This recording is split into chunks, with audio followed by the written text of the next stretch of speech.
Assalamualaikum warahmatullahi wabarakatuh. Perkenalkan, nama saya Ahmad Fajri, kelas 2F, Prodi Manajemen dan Bisnis, Ekonomi dan Bisnis.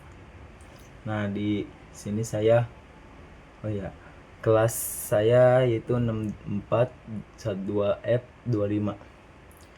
Yang NIM-nya yaitu 64242148. Saya di sini akan menjelaskan tentang hak kewajiban bayar pajak. Dalam teori ini, hak bayar pajak kita itu ada 3. Yang pertama yaitu pendahuluan, yang kedua kajian teori, yang ketiga yaitu metode penelitian. Nah, saya itu ambil di sini 10 jurnal nasional dan 2 jurnal internasional. Nah, di sini saya pembahasan. Yang pertama itu pembahasan yaitu salah satu sumber penerimaan negara dari sektor dalam negeri maupun luar negeri untuk membiayai pengeluaran secara rutin maupun pembangunan adalah pajak. Yaitu pajak itu adalah tadi. Di sini itu saya dapat dari jurnal yang bernama Daniel Melendez, Jurnal Portofolio Investasi Vol 2 nomor 2 2024. Ya.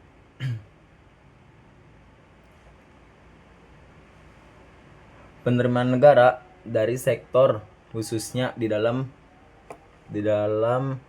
pelaksanaan pembangunan. Nah, menurut Undang-Undang itu nomor 6 tahun 1983 yang sebagaimana telah beberapa kali diubah, dan menurut Undang-Undang nomor dan terakhir Undang-Undang Republik Indonesia nomor 16 tahun 2009 tentang ketentuan umum dan tata cara perpajakan dalam pasal 1 yang berbunyi bahwa pajak adalah kontribusi wajib kepada negara yang berutang oleh orang pribadi atau badan yang bersifat memaksa berdasarkan undang-undang yang tadi tuh, yang nomor 6 2009. Pendapatan dari sektor pajak dalam negeri diantaranya didapat dari pajak penghasilan (PPH), yaitu pajak pertambahan nilai. Dari pajak penghasilan yaitu PPH, pajak pertambahan nilai atau disebut dengan PPN. Sebagaimana yang kemarin tuh yang mau dinaikin dari 11% mau ke 12%. Nah, pada nggak setuju rakyat. Nah, jadi pemerintah berlakukan 12% itu hanya untuk benda atau kendaraan yang di atas 200 juta rupiah.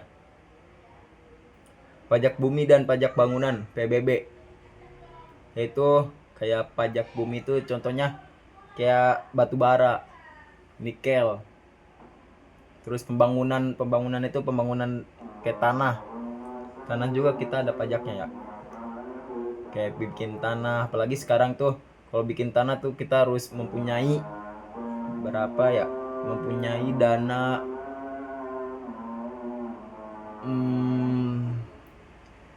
kurang tahu ya, kayaknya 200 miliar kalau nggak 400 miliar bea perolehan hak atas tanah dan bangunan, cukai dan pajak lainnya. Cukai ini termasuk nih, apalagi zaman anak generasi sekarang ya, pada ngerokok ya, cukai makin mahal, makin naik. Kenapa bisa naik? Kenapa? Gara-gara laku, pertama. Kedua, gara-gara banyak yang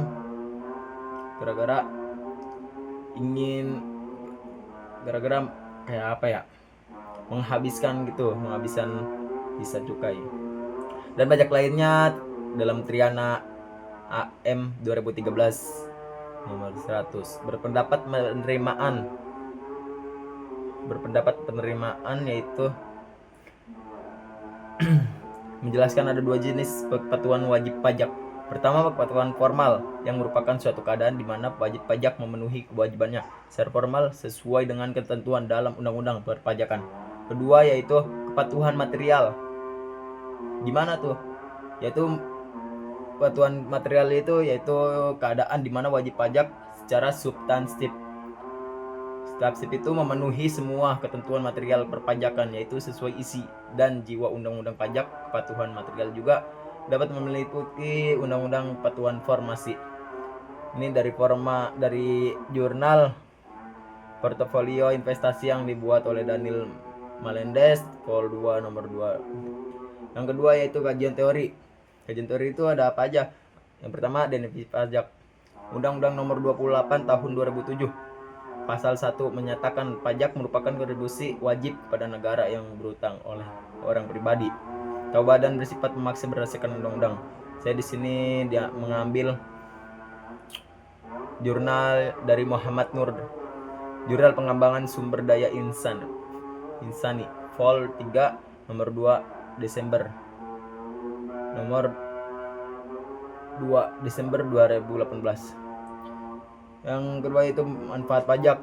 Menurut Wibowo tahun 2018 dalam Sari Gunawan dan Elvina 2022, manfaat pajak yaitu suatu manfaat atau benefit yang dirasakan wajib pajak setelah melakukan kewajiban perpajakan, yaitu membayar pajak. Yang kemudian pajak itu dipahami melalui anggapan atau persepsi wajib pajak terhadap manfaat yang diperoleh.